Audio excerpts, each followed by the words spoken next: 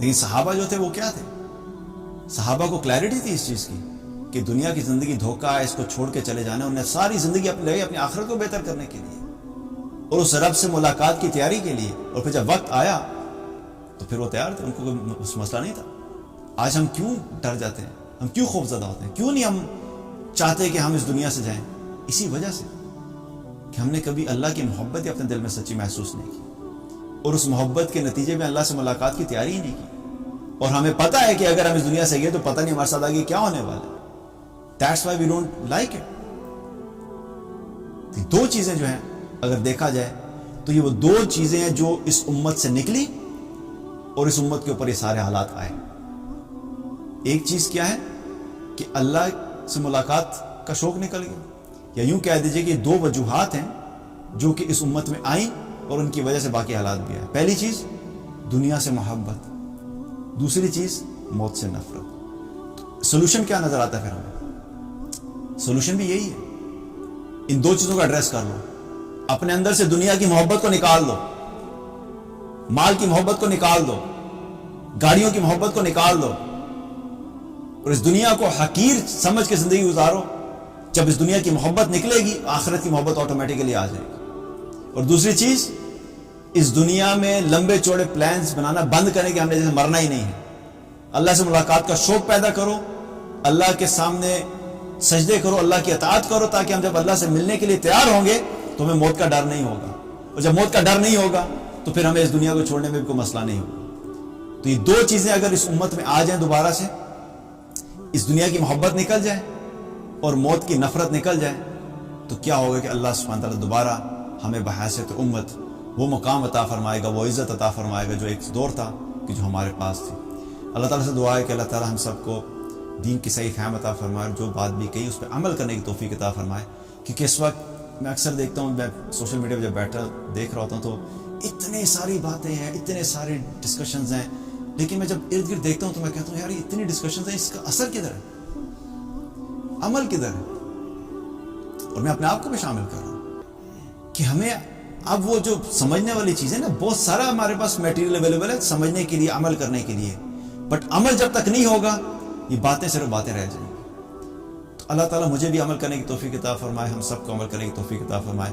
پوری امت پہ جو اس وقت حالات ہیں، اللہ سبحانہ تعالیٰ اپنی عافیت کا معاملہ فرمائے، جان مال عزت آبرو کی حفاظت فرمائے، اور ہم سب کو بحیثیت امت جاگنے کی توفیق عطا فرمائے، عقل کی توفیق عطا فرمائے، تاکہ ہم ان تمام چیزوں کو اپنی زندگی کا حصہ بنا سکیں جن کے بارے میں اللہ اور اللہ کے رسول صلی اللہ علیہ وسلم نے فرمایا کہ یہ تمہاری دنیا اور آخرت کی زندگی کے لیے عزت کا سبب بنے گی، تاکہ ہم ان کو اپنائیں اور اللہ تعالیٰ ہمیں دنیا میں بھی عزت عطا فرمائے اور آخرت میں بھی عزت عطا فرمائے. بارک اللہ علیہ ولکم. السلام علیکم ورحمۃ اللہ.